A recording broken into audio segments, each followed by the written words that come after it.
네, 우리 귀례교회 성도 여러분 안녕하십니까? 네, 아니죠. 귀례교회 패스파인더 대원 여러분 안녕하십니까? 네, 정말 오고 싶었던 교회였습니다. 아주 오래전부터 귀례교회의 부흥의 소식 계속 듣고 있었고, 특별히 패스파인더의 정말 우리 한국에 특별히 강원도 시골에 정말 큰 샘플이 되고 또 모델이 되는 교회라는 소문을 계속 들었기 때문에 정말 배우고 싶었습니다. 저도 패스파인더 열심히 하고 싶은 그런 꿈이 있는데 아직까지 제가 있었던 교회에서는 패스파인더가 제대로 조직되지가 않았습니다. 그래서 늘 부러웠던 교회였고 또 기회가 된다면 귀례교회에서 목회하고 싶었습니다. 근데 귀례교회는 아무나 올 수 있는 곳이 아닌 것 같습니다. 그래서 제가 올 수 있는 그런 교회가 아니었던 것을 알게 되었습니다. 그래서 이렇게 근처에 오게 되어서 또 짧은 기간이지만 말씀을 나눌 수 있는 기회를 주신 우리 하나님께 먼저 감사를 드리고 또 우리 모든 귀례교회 성도님들께 감사를 드립니다. PPT 화면을 제가 좀 전환하겠습니다. 혹시 화면이 지금 나오나요? 신호가 한번 다시 껐다가 이제 나오지 않습니까 혹시?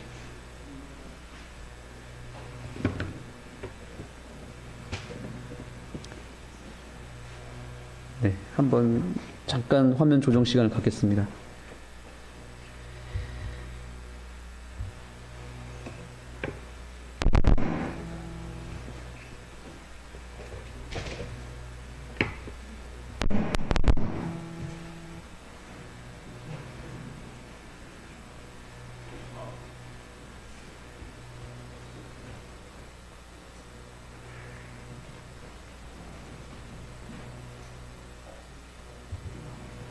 네, 일단은 화면이 잘 나올 때까지 그냥 기다리면서 진행하겠습니다. 네, 오늘 저는 전체 총 주제를 예수님의 프로포즈라고 좀 정해봤는데요. 사실은 제가 버전을 학생들 버전으로 좀 이렇게 좀 준비를 했는데 여기 계신 우리 성도님들을 위해서 좀 해야겠다는 생각을 조금 하게 되었습니다. 물론 비슷한 주제이긴 하지만 그래서 제가 어쨌든 성령님께서 인도하신 대로 이렇게 해도 되겠습니까? 예, 또 학생들이 더 오늘 오기로 했던 학생들이 조금 사정이 있어서 오지 못한 친구들도 있지만 다 하나님께서 역사하신 대로 하면 될 것 같습니다.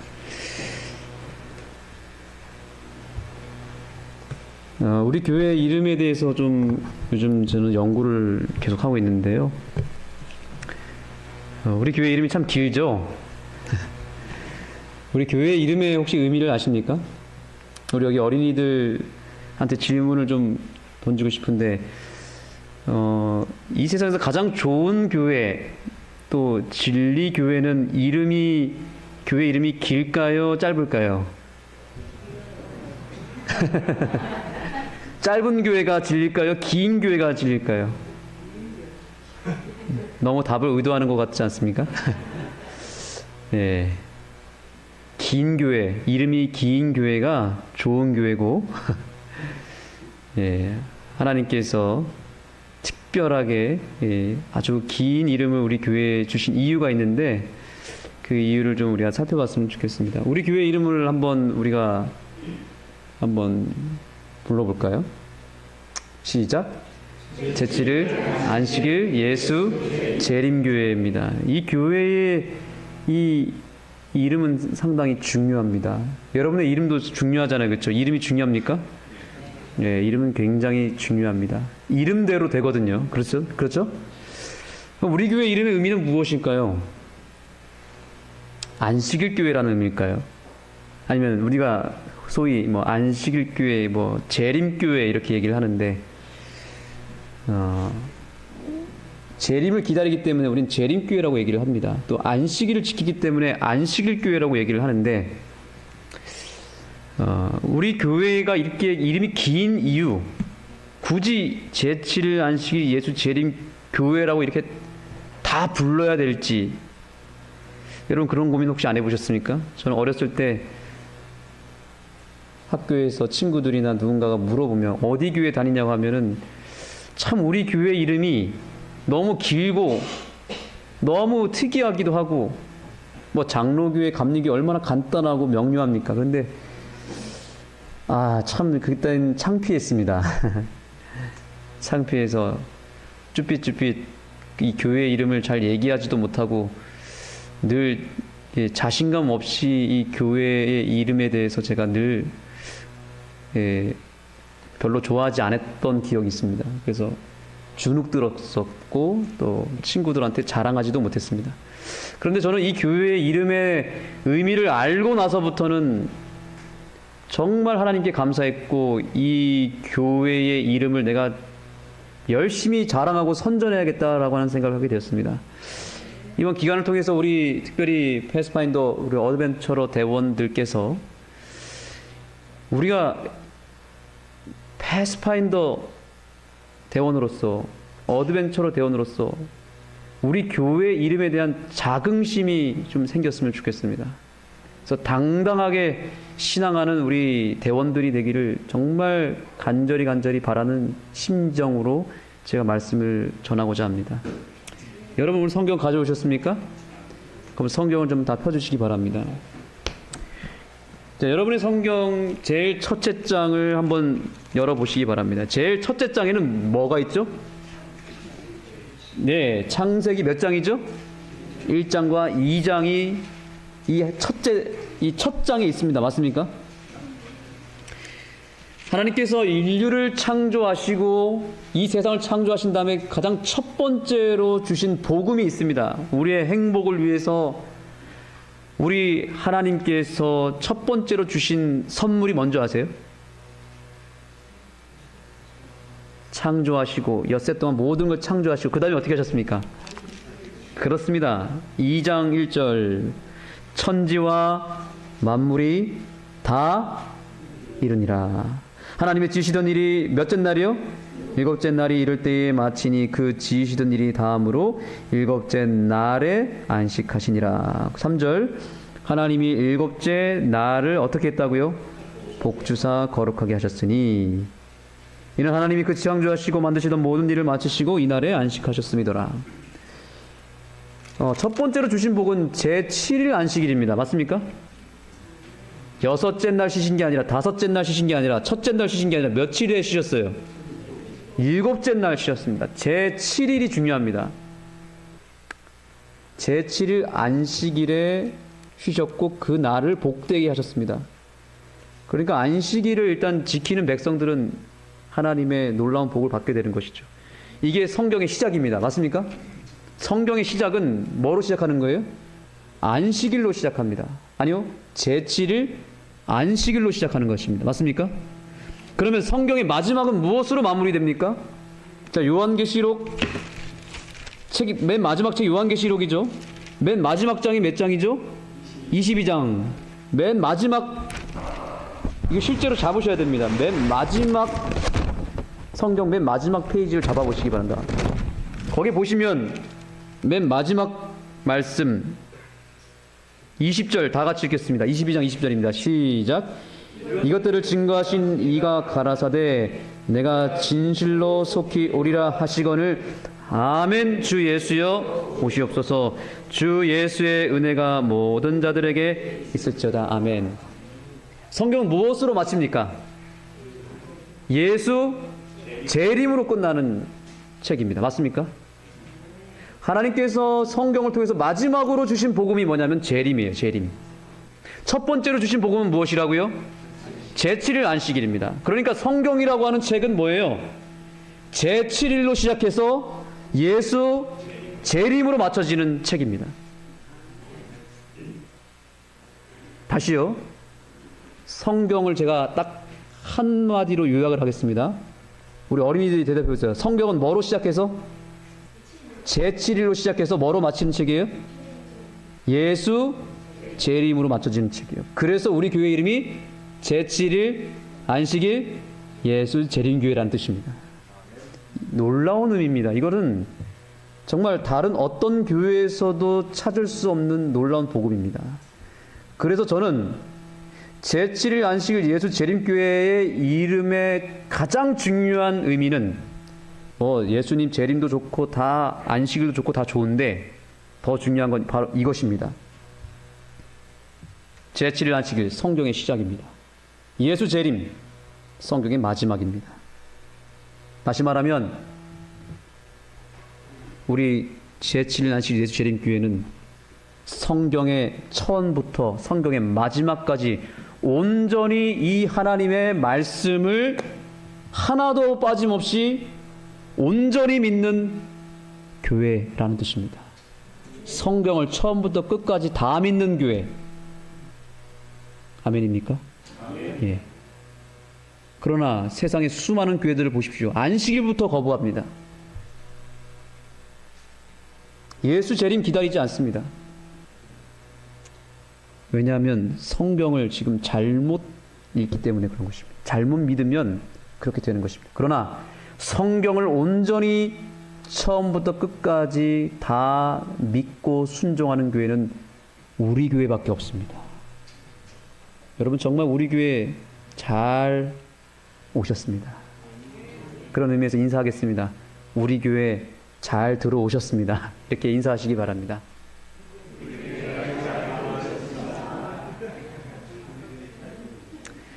거기 어린이들만 대답해 보세요. 엄마가 해주는 밥 다 먹어야 돼요? 아니면 먹고 싶은 것만 먹어야 돼요? 다 먹죠? 여러분들 어떻게 해요? 편식을 하세요? 아니면 엄마가 해주는 반찬, 밥, 국 남김없이 다 먹어요? 먹고 싶은 것만 먹으면 건강할까요? 아니면 다 골고루 먹어야 건강할까요? 골고루 먹어야 되겠죠? 그렇죠? 예. 이 성경이라고 하는 것도 하나님이 우리에게 주신 밥상이거든요. 밥상. 밥이에요. 음식입니다. 그렇죠? 그런데 어떤 사람들은 이걸 어떻게 먹냐면 내가 먹고 싶은 건 먹어야지. 이건 너무 어려워. 이거 맛없어. 이러면서 하나 두 개씩 빼기 시작합니다. 그리고 뭐만 먹는 거예요? 자기가 먹고 싶은 것만 먹는 것입니다. 그런 교회들이 있습니까? 그런 교회들이 너무 많습니다. 순종할 수 있는 것만 순종하고 자기들의 생각에 이거는 진리야, 이거는 패했어, 이러면서 구분을 다 해가지고 자기들의 입맛대로 성경을 낼름낼름 먹기 시작하는 편식하는 교회가 있습니다. 건강할까요? 아니면 불행할까요? 부실할까요? 영양이 부실할까요? 부실합니다. 허약합니다. 믿음이 온전히 성장할 수가 없습니다. 그런데 하나님이 차려주시는 밥상을 골고루 잘 먹는 교회가 있습니다. 건강하겠습니까? 안 건강하겠습니까? 건강할 수밖에 없습니다. 그게 우리 교회다 이 말입니다. 자, 여러분에게 질문을 드리겠습니다. 하나님을 본 사람이 있을까요? 없을까요? 이 세상에서. 나는 하나님 봤다. 솔직하게 손 한번 들어보겠습니다. 안 보셨어요? 목사님 안 보셨습니까? 하나님 안 보셨습니까?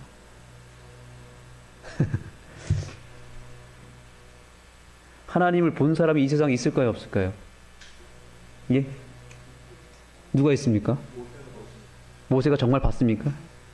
정말 하나님 본 것 같습니까? 하나님을 봤냐고 물어봤습니다. 사실은 모세가 본 것도 정말 하나님이었을까? 아니면은 그쵸? 예. 우리가 하나님을 직접 보면 어떻게 되죠? 죽습니다. 예. 모세가 온전히 본 게 아닙니다. 예. 보면 우린 다 죽거든요. 그렇죠? 하나님을 본 사람은 있을까요? 없을까요? 이 세상에. 사실은 없습니다. 우린 죽습니다. 죄인이기 때문에. 그러니까 내가 꿈에서 만났다라든지 계시를 받았다, 이상을 받았다, 내가 기적적으로 하나님이 나타났다. 이거는 다 뭐예요? 신비주의일 수 있고 거짓일 가능성도 있고 그냥 이상주의입니다. 실제로 본 게 아니에요. 왜냐하면 우리는 보면 어떻게 되니까요? 죽으니까요. 하나님은 본 사람 아무도 없습니다. 그런데 우리는 하나님을 봤다라고 하는 존재를 알고 있습니다. 이 세상에서 유일하게 하나님을 봤다라고 하는 존재가 있습니다. 하나님과 함께 살았고 하나님을 직접 만났고 봤고 하나님과 같이 살았던 존재가 있습니다. 누구죠? 예수 그리스도이십니다. 그런데 그 예수님이 어디에 오셨어요? 이 세상에 오셨습니다. 그래서 자 여러분, 이건 제 얘기가 아닙니다. 요한복음 1장 18절 읽어보겠습니다. 시작.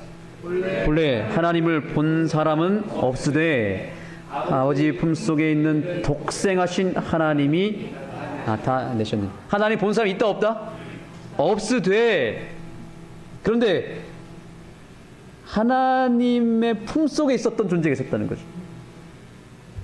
지금 제가 말씀드리는 이 부분은 굉장히 중요한 부분입니다. 그래서 요한이 말합니다. 태초에 말씀이 계시니라. 이 말씀이 누구와 함께 계셨다고요? 하나님과 함께 있었다. 여기서 말하는 말씀은 그냥 이게 추상적인 말씀을 얘기하는 게 아니라 말씀이신 어떤 다른 존재를 얘기하는 거죠. 예수님을 말하는 것입니다. 결론적으로는. 근데 이 말씀은 곧 하나님이시다. 누구죠? 예수님이에요. 예수님만 하나님을 봤습니다. 맞습니까? 그런데 그 예수님이 어디로 내려오셨어요? 그 예수님이 이 땅에 내려오셨습니다. 그래서 그 예수님을 본 사람들이 누굴 본 거예요? 하나님을 본 것입니다. 그런데 그 예수님이 지금 계셔요? 안 계셔요? 안 계십니다. 우리가 하나님을 알려면 하나님을 본 유일한 존재이신 예수님을 만나야만 하나님을 만날 수 있는데 그 예수님마저도 안 계시니 우리가 하나님 만날 수 있습니까? 없습니까?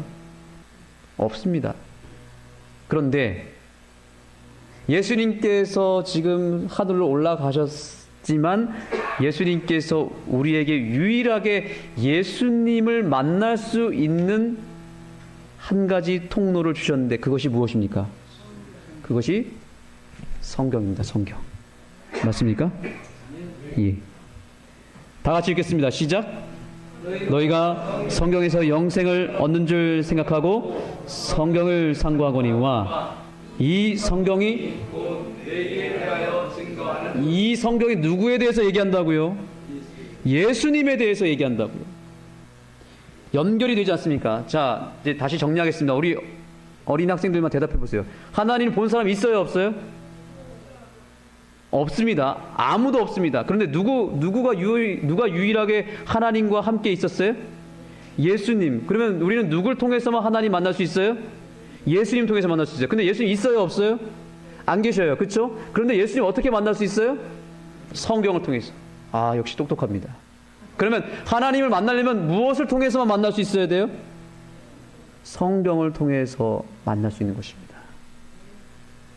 그러면 이 성경을 우리가 멀리하면, 성경을 열지 않으면 누굴 못 만나죠? 예수님 못 만납니다. 하나님을 만날 수 없습니다. 우리가 왜 하나님이 자꾸 안 보이고 하나님이 안 느껴지는가? 성경을 보지 않으니까 그런 거예요. 성경 밖에서 아무리 만나려고 노력해도 그게 쉽지 않아요. 그래서 안 만나지는 거예요. 그런데 우리 대원들이 어렸을 때부터 성경을 열기 시작하고 성경 속으로 들어가기 시작하면 누구를 만날 수 있어요? 예수님을 반드시 만날 수 있습니다. 그 예수님을 만나기만 하면 누구를 만나게 되어 있어요? 하나님을 만나게 되어 있습니다. 이 유일한 루트를 벗어나서는 절대로 만날 수 없다. 경험적으로, 감정적으로 만날 수 있을지 모르겠지만 제대로 만나기가 쉽지 않다는 사실입니다.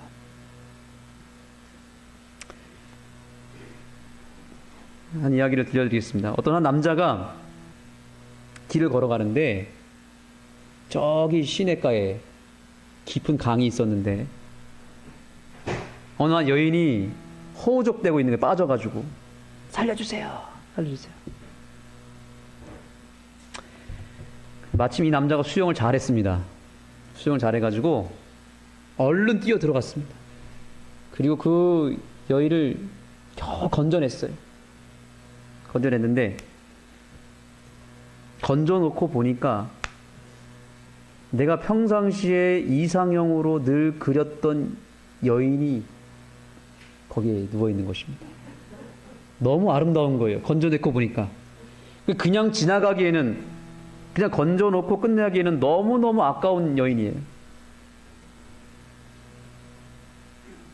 여러분, 남성분들만 대답해 보세요. 이럴 때 어떻게 해야 되죠? 첫눈에 반해버린 거예요. 건져놓고 보니까. 눈을 감아야 됩니까? 왜 눈을 감아야 되죠? 아, 예, 예. 네. 그렇죠. 예. 뭐, 유부녀일 수도 있고, 그렇죠? 뭐, 애인이 따로 있을 수도 있으니까. 근데, 보니까 이 처녀예요, 처녀. 자기도 총각이고. 만나고 싶은 거예요. 그러면 여기서 좀 센스가 없는 남자는 어떻게 하냐면 바로 들이댑니다. 뻐기면서. 이제 막 거의 죽었다 살아났는데 여인한테 제가 당신을 정말 목숨을 다해서 건져냈습니다. 근데 꺼내놓고 보니까 제 이상형입니다. 혹시 저랑 한번 사귀어 보시지 않겠습니까? 혹은 더 나아가서 저랑 결혼할래요? 초면에 이렇게 얘기한다면 여러분, 우리 여성분들만 대답해 보십시오. 그런 남자는 어떻게 해야 되겠죠? 어떻게 해야 됩니까?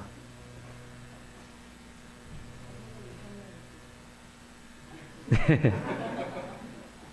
아무리 잘생기고 아무리 좋은 정말 빛이 나는 남자를 할지라도 초면에, 그죠? 만나자마자 이렇게 저랑 결혼합시다 이렇게 나오면 안 된다는 거죠. 저 같으면 어떻게 할 것 같냐면, 저 같으면 이렇게 할 것 같아요. 일단은 지금 여자가 지금 거의 죽다 살아났기 때문에 정신이 없겠잖아요. 그렇죠? 없으니까 어떻게 하냐면 이제 119 대원들이 뭐 왔겠죠. 여기 주변에. 그러면 119 대원을 불러가지고 쪽지를 하나 쓰는 겁니다. 쪽지에다가 이제 짤막하게 글을 남기는 것입니다. 좀 괜찮아지셨냐고, 좀 다행이라고, 정말 큰일 날 뻔했습니다. 이러면서 아주 감동적인 짧은 편지를 쓰고 거기다가 핸드폰 번호를 쓰는 것입니다. 그리고 이거를 쪽지를 접어가지고 대원한테, 119 구급대 대원한테 저 여인이 정신을 차리면 이 쪽지를 좀 전해주시겠습니까? 하는 것입니다. 그리고 저는 유유히 사라질 것 같아요. 그러면 이제 이 대원이 가서 여인에게 쪽지를 주겠죠, 그렇죠? 그렇죠?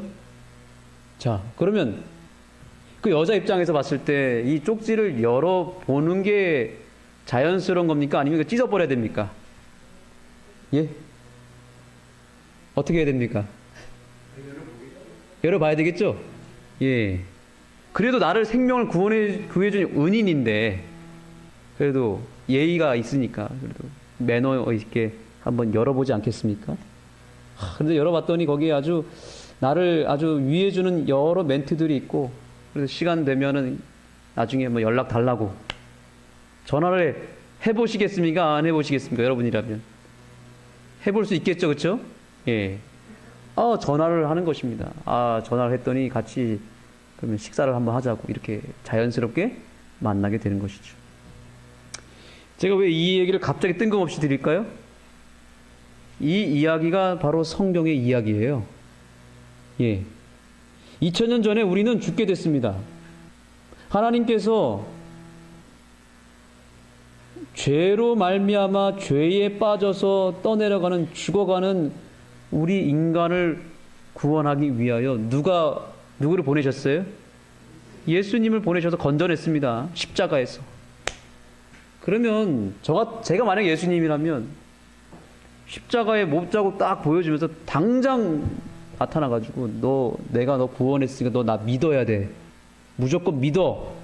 안 믿으면 너 죽어. 너 지옥 갈 수도 있어. 근데 날 믿으면 내가 구원해 줄게. 이렇게 할 수도 있겠죠, 그렇죠? 근데 예수님은 그렇게 하지 않으셨어요. 왜냐? 예수님은 우리를 존중해 주시는 분이거든요. 정말 예수님은 센스가 있으시고 매너가 있으신 분이시거든요. 아무리 자기가 만든 피조물이라 할지라도, 자기가 구원한 존재를 할지라도 우리의 선택과 또한 우리 존재를 존중하시는 예수님께서는 십자가에서 이 온 인류를 구원해 놓으시고 어떻게 하셨냐면 유유히 우리 곁을 떠나시면서 뭘 남겨두고 가셨을까요? 쪽지에다가 그분의 애틋한 사랑을, 고백을 쓴 것입니다. 내가 당신을 정말 사랑합니다. 이제 우리를 구원해 주신 예수님이 이제 구해져서 정신 못 차리고 이렇게 살고 있는데 어느 날 갑자기 119 대원이 편지를 하나 갖다 줬는데 그게 뭐예요? 그게 성경인 것입니다. 예. 감동이지 않습니까, 여러분? 예수님 얼마든지 우리의 마음 문을 강제로 뜯어 열어가지고 들어와서 너 나 믿어야 돼. 왜? 내가 너 구원했으니까. 내가 너 만들었으니까. 나한테 복종하고 내 말대로 순종하고 너 나 무조건 믿고 사랑해야 돼. 이렇게 하는 것이 진정한 사랑이 아니기 때문에, 행복이 아니기 때문에 예수님은 우리를 위해서 배려해 주신 것입니다. 그래서 119 대원에게 편지를 딱 써서 전달해 준 것입니다. 오늘 저는 이 시간을 통해서 또 한 번 저는 119 대원으로서 여러분에게 편지를 가지고 왔습니다. 여러분 혹시 이 편지 어떻게 하시겠습니까? 그냥 어디 던져버리겠습니까? 아니면 고이 간직하여서 한번 열어보겠습니까? 우리 대원들만 대답해 보세요. 열어볼래요? 아니면 이거 그냥 저기다 처박아 놓을래요? 열어보는 게 진정한 사랑의 연결점이 되겠죠. 한번 열어보겠습니다, 이제. 자, 오늘 제가 가지고 온 편지의 내용은 바로 이것입니다. 예. 여기 오타가 있네요. 죄송합니다. 요한계시록 3장 20절입니다. 볼지어다, 시작. 볼지어다, 내가 문 밖에 서서 두드리노니 누구든지 내 음성을 듣고 문을 열면 내가 그에게로 들어가 그로 더불어 먹고 그는 나로 더불어. 아멘. 와, 이게 주님의 프로포즈입니다. 예수님의 프로포즈 오늘 받으신 겁니다. 예수님은 정말 저는 이 사실을 알고 나서 예수님 너무너무 좋으신 분이고 정말 감사한 분이다. 얼마나 우리를 배려하시는지 이 마음문을 열 때까지 기다려 주시는 거예요. 여러분 짝사랑을 안 해보신 분들 이 마음을 모를 겁니다. 그 상대방이 마음문을 열어서 나에게 반응해 줄 때까지 기다리는 것이고 반응해 주면 얼마나 기분이 좋은지 모릅니다. 저는 예수님이 우리를 짝사랑하신다 생각합니다. 우리는 때때로 주님께 관심도 주지도 않고 주님을 모르고 그렇게 지내고 있지만 예수님은 오래전부터 우리를 계속 바라봐 오셨고 우리를 짝사랑해 오셨습니다. 직접 나타나서 고백하기도 그러셔서 쪽지를 보내서 우리가 마음문을 열기를 기다리고 계시는데 우리 주님께서 고작 하신다는 게 뭐예요? 들어오셔서 하신다는 게 뭐예요? 너와 더불어 뭐 하겠다? 고작 하시려고 하는 게 다른 게 아니에요. 우리 밥 한 끼 하자. 밥이나 한번 먹자. 나 믿어. 날 따라. 이게 아니라 우리 밥 한번 먹을래? 왜 이런 말씀 하셨을까요? 여러분 남녀 간의 사랑도 서로 처음 만났는데 바로 결혼으로 들어가는 경우 있습니까? 아니요. 알아가면서 대화를 나누고 서로 좀 같이 지내는 시간을 보내면서 무엇하는 거예요? 마음문이 열리면 그때 서로 고백도 하고 사랑을 더 나누는 것이죠. 그래서 결혼을 하는 것입니다. 여러분, 성경에서 말하는 믿음이라고 하는 용어는 사실 계약 용어입니다. 계약 용어. 우리가 회사와 회사가 계약을 해서 약속을 해서 도장을 찍잖아요. 그 도장이 바로 믿음이래요. 피스티오라고 하는 것은. 그냥 단순히 지식적으로 믿는다 이 말이 아니고 약속을 하다, 계약을 맺다, 언약 용어가 믿음이래요. 그러니까 우리가 예수님을 믿는다는 말은 어떤 의미냐면 예수님과 내가 결혼한다는 뜻이래요. 결혼한다. 그런데 예수님 정말 우리랑 결혼하기를 원하시거든요. 관계를 맺기를 원하시는데 좀 깊이 알아가면서 믿기를, 서로 관계를 맺기를 원하신다는 사실입니다. 그래서 주님께서는 우리와 밥 한 끼 하면서 서로 대화를 나누면서 좀 친해지자, 서로 알아가자, 그렇게 말씀하고 있는 것입니다. 저는 제7일 안식 예수 재림교회가 너무너무 좋은 교회다, 소중한 교회다라고 생각하는 이유가 있습니다. 여러분, 어떤 교회는요, 지하철이나 길거리에 가보십시오. 이렇게 얘기하는 분이 있습니다. 예수 천당, 불신 지옥. 이거는 여러분, 이런 사람 만나면 가서 뜯어 말려야 됩니다. 굉장히 안 좋은, 매너가 없는 방법입니다. 그 예수님의 방법이에요, 아니에요? 지금 보니까. 그 마치 뭐가 같냐면 처음 만난 사람한테 우리 결혼합시다 이거예요. 결혼합시다. 왜냐면 믿으면, 이게 아까 믿는 건 뭐라 그랬어요? 계약 용어인데 너 믿어야 돼. 저 예수님 잘 모르는데 누구예요? 그러니까 무조건 믿어. 믿으면 좋아. 이렇게 얘기하거든요. 그분들은. 뭘 자꾸 뭘 따지려고 그래. 믿지 마. 뭐 이렇게 모른다고 해서 안 믿는 게 아니라 무조건 믿으면 뭐 한다 그래요? 무조건 믿으면 뭐 천국 간다 그러고. 그래서 난 모르는데 하는데 몰라서 안 믿겠다고 하니까 어디 보내겠대요? 지옥에 들어가라는 거예요. 이거는 정말 협박하는 거고 매너가 없는 거죠. 제7일 안식일 예수 재림교회는 그렇게 예수 천당 불신족 같은 방식으로 무조건 믿으러 가는 교회가 아닙니다. 대신에 우리에게 전달해 준 이 쪽지를 그저 건네주면서 예수님이란 분이 당신을 사랑하시는데 한번 알아보지 않겠습니까? 라고 그분에게, 상대방에게 예수님이 어떤 분인지를 알아가도록 도움을 주는 교회가 바로 우리 교회라는 사실을 기억하시기 바랍니다. 무엇을 통해서요? 말씀을 통해서요. 말씀을 차근차근 알려주면서 예수님이 이런 분이구나. 내가 이제 믿어봐야겠다. 이게 진짜 믿음이에요. 무조건 믿게 하면 큰일 납니다. 한번 따라해 보겠습니다. 알아야 믿을 수 있다. 알아야 사귈 수 있다. 알아야 결혼할 수 있다. 예. 알지도 못하는데 결혼 못합니다. 예수님도 알아야 믿을 수 있지 알지도 못하는데 믿을 수 없습니다.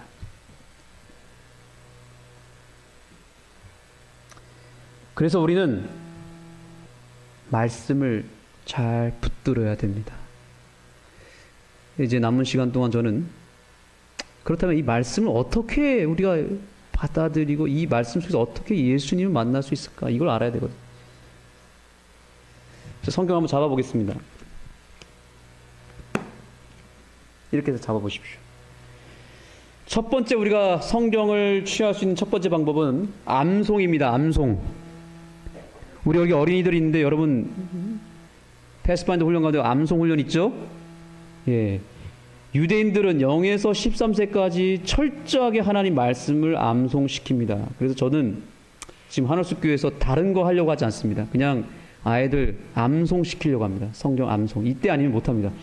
13살이 지나고 나서 암송하는 건 다 까먹는데요. 그런데 놀랍게도 이 과학적으로 나왔는데 13살이 되기 전에 암송하는 것은 평생 간다고 합니다. 그래서 유대인들이 13살 되기 전까지 모세오경을 완전히 암송시켜버립니다. 예수님도 암송하셨을까요? 예수님도 13살 되기 전까지 성경을, 구약 성경을 거의 다 암송하셨습니다. 암송이 굉장히 중요한 힘이 될 것입니다. 그래서 우리 부모님들이 자녀들 지금 뭐 우리가 핸드폰 보여주고 TV 보여줄 때가 아니라 성경 암송시키는 일에 완전히 주력하지 않으면 이 아이들이 이제 암송이 안 되면 미디어로 넘어갑니다. 그래서 TV 중독, 인터넷 중독, 게임 중독이 돼버립니다. 근데 이 중독에서 벗어나게 하는 방법은 성경 말씀을 암송시키는 것입니다. 예, 우린 지금 이 싸움을 하고 있는 거거든요. 666이 세워지는 거예요. 방치해둬 버리면. 네, 이 부분에 대해서 제가 따로 나중에 기회가 있으면 하겠지만, 그래서 저는 우리 교회 어린이들은 이 사단이 여기다 666을 새기기 위해서 막 미디어, 게임, 스마트폰 들고 오거든요. 여기에 뭘 새기는 거라고요? 사단의 이 짐승의 표를 박는 거예요. 그게. 그럼 우리는 여기에 하나님의 인을 새겨야 되잖아요. 그렇죠? 그러려면 방법이 없습니다. 암송밖에 없습니다. 반복해서 말씀을 마음판에 신비에 새기는 것입니다. 이것이 아이들의 운명을 결정할 것입니다. 두 번째, 성경을 공부하고 연구하는 일을 해야 됩니다. 그 다음에 읽어야 됩니다. 읽어야 됩니다. 그리고 또 뭐 해야 되죠? 들어야 됩니다. 믿음은 무엇에서 나며요? 들음에서 나며. 이 네 가지를 열심히 내가 하고 있다. 올해. 암송, 공부, 읽기, 듣기 하고 있습니까? 성경 통독하고 계십니까? 예. 그런데 이 네 가지도 참으로 중요하지만 가장 중요한 것은 밑에 뭐예요? 묵상입니다. 말씀 묵상 단계로 들어가지 않으면 이 성경을 붙들 수가 없습니다. 여러분 이렇게 들어보십시오. 만약에 엄지가 빠져버리면 어떻게 됩니까? 그대로 떨어집니다. 붙들 수가 없습니다. 지금 제7일 안식 예수 재림교회가 묵상이 사라져버린 그런 안타까운 시대를 우리가 보내고 있습니다. 묵상하는 경우가 거의 없다는 것입니다. 묵상이 왜 중요한지 알려드리겠습니다. 묵상은 내가 직접 내 성경을 열어서 다른 어떤 사람도 거치지 않냐고, 어떤 경로를 거치지 않고 내가 직접적으로 바로 이 성경 말씀 자체를 통해서 내가 하나님의 음성을 듣는 훈련입니다. 이것을 하지 않으면 우리는 그냥 겉핥기식으로 성경을 읽고 그냥 끝나는 것이 되어버립니다. 정말 내가 만난 하나님은 어디서 만나야 되냐면 내 성경을 내가 열어서 내가 직접 묵상해서 거기서 만난 예수님이 진짜 예수님이에요. 그게 진짜 내가 만난 하나님이에요. 그런데 지금 불행하게도 어떤 상황이냐면 여기 계신 여러분들을 놓고 제가 얘기하는 게 아니기 때문에 오해하지 마시기 바랍니다. 지금 유튜브 시대가 돼가지고 하나님의 말씀을 유튜브 설교를 틀어서 설교를 통해서 계속 듣는 것입니다. 물론 저희 교회도 유튜브도 하고 미라소 합니다. 미라소라고 하는 홈페이지를 통해서 말씀을 전하는데 그것은 사실은 우리 기존 교인들 들으라고 하는 게 아니라 구도자들에게 전하라고 하는 것이지 우리들이 그거를 또 들으라고 한 게 아니거든요. 우리가 인터넷을 통해서 스마트폰을 통해서 말씀을 듣는 것은 사실은 진짜 묵상 없이 말씀 붙드는 것 똑같습니다. 말씀이 다 떨어집니다. 또 하나 묵상이 안 되는 또 하나 이유가 있습니다. 이것도 여러분 진작에 한번 여러분들 고민하셨으면 좋겠습니다. 예언의 신, 미리 말씀드린다. 전 예언의 신을 부정하는 목회자가 아닙니다. 그런데 그럼에도 불구하고 예언의 신이 성경을 앞서기 시작하는 신앙이 너무 팽배합니다. 성경 묵상을 통해서 우리가 하나님의 말씀을 온전히 해석하고 여기서 하나님 만나는 게 우선이 되어야 되는데 이걸 그냥 지나쳐버리고 예언의 신으로 바로 들어가서 예언의 신만을 가지고 그걸 문자 그대로 믿고 해석하고 적용해서 교회를 완전히 혼란 가운데 이끌어가고 이상한 해석과 교리를 만들어서 이 교회가 말씀은 뒷전이에요. 예언의 신을 앞세워버립니다. 정말 심각합니다. 우리끼리 있기 때문에 제가 얘기 드리는 것입니다. 여러분 예언의 신을 왜 주셨죠? 엘렌 화이트 분명히 얘기했습니다. 이것은 작은 빛이다. 큰 빛으로 인도하기 위한 작은 빛이라 그랬는데 왜 우리가 큰 빛은 소홀히 하고 예언의 신에다가 포커스를 두냐 이거죠. 제가 목사로서 솔직한 고백을 하겠습니다. 재림교회 목사들 가운데서 저를 포함해서 제대로 하나님 말씀을 묵상할 수 있는 환경을 가진 목회자가 별로 없습니다. 왜냐? 예언의 신으로 바로 가버리거든요. 설교 준비하는 게 너무 쉬워요. 바쁠 때 어떻게 하면 되는지 아세요? 그냥 성경 몇 절 한번 그냥 한 5분 읽고 예언의 신 찾으면 돼요. 거기다 해석 어떻게 했지? 예언의 신 이게 코멘트 이게 달아가지고 PPT 띄우면 다 아멘 합니다. 예언의 신설교. 목회자들이 성장하지 못하는 이유, 묵상을 하지 않습니다. 여러분 정말 죄송한 얘기지만 개신교의 목사 무시하면 안 됩니다. 왠지 아세요?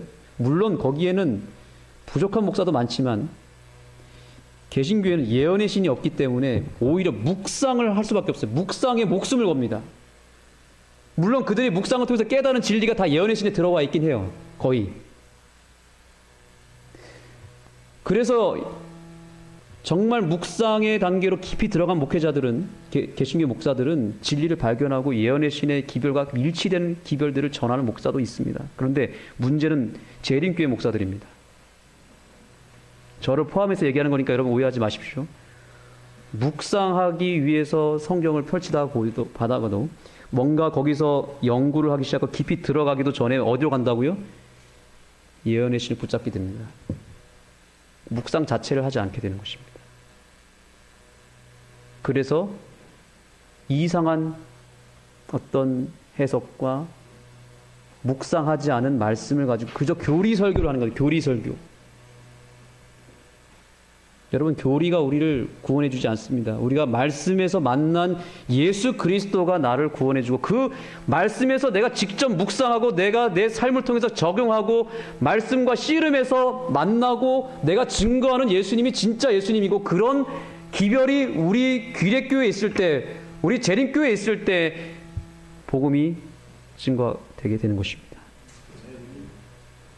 여러분 예언의 신 정말 귀한 것입니다. 이걸 부인해서는 안 됩니다. 그런데 예언의 신도요. 하나님의 말씀을 먼저 내가 묵상하고 충분히 묵상한 다음에 예언의 신으로 가야 됩니다. 그러면 예언의 신이 훨씬 더 예리하게 되어 있습니다. 결코 우리가 주객이 전도돼서 말씀보다 더 앞세우는 것이 그 어떤 것도 없게 되기를 간절히 소망합니다. 이게 뭐죠? 예, 맷돌입니다. 맷돌. 우리 뇌가 맷돌이거든요. 맷돌. 네, 맷돌에 그냥 돌리면 어떻게 됩니까? 돌가루만 나오죠. 그런데 뭘 넣어야 되죠? 재료를 넣어야 됩니다. 재료를 넣어야 돼요. 묵상은 뭐냐면요. 하나님의 말씀이라고 하는 이 텍스트를 우리 맷돌이라고 하는 내 머리에 재료를 집어넣어서 돌리는 것이 계속 되뇌이는 것입니다. 묵상하고 이 말씀의 뜻이 뭔지를 질문을 던지면서 끊임없이 깊이 묵상의 단계에 들어가면 여기서 놀라운 생명력이 나오게 되는 것입니다. 네, 최근에 지진이 났습니다. 대만에서 지진이 났는데요. 대만에 가면요, 이렇게 100층 이상 되는 굉장히 높은 빌딩이 있습니다. 근데 이 빌딩은 처음 짓기 시작했던 2002년 때부터 지진이 이 지역에 너무 많이 발생해가지고 주변의 건물들이 많이 무너지고 폐허가 됐는데 놀랍게도 이 높은 건물만큼은 아직까지도 무너지지 않고 지진을 여러 번 경험했음에도 불구하고 전혀 균열이 가지 않았다고 합니다. 그 이유가 뭘까요? 여기 이 사진에 보이는 요게 뭐냐면 댐퍼 부위라고 합니다. 댐퍼 부위. 이게 한 90층 정도 위치에 있는 댐퍼 부위인데 이게 뭐냐면 쉽게 얘기하면 균형을 맞춰주는 추와 같은 것입니다. 이게 만약에 흔들려서 왼쪽으로 가면 이 추가 반대쪽으로 탁 움직입니다. 그러면서 이 건물 자체가 흔들리지 않도록 딱 잡아주는 것입니다. 그래서 지진이 오면 이게 안에서 확 흔들리면서 딱딱 중심을 계속 잡아주니까 이게 지진이 아무리 강한 게 와도 흔들리지 않고 지금까지 버티고 있는 것입니다. 우리가 하나님의 말씀을 묵상하는 말씀 묵상의 단계로 가기 시작하면 그 말씀의 댐퍼 부위가 우리 안에 생기는 것과 똑같다고 생각합니다. 여러분 안에 댐퍼 부위가 있습니까? 우리 옆 사람에게 이제 마지막 인사해 보겠습니다. 마음의 댐퍼 부위를 설치하세요. 이렇게 인사하시기 바랍니다.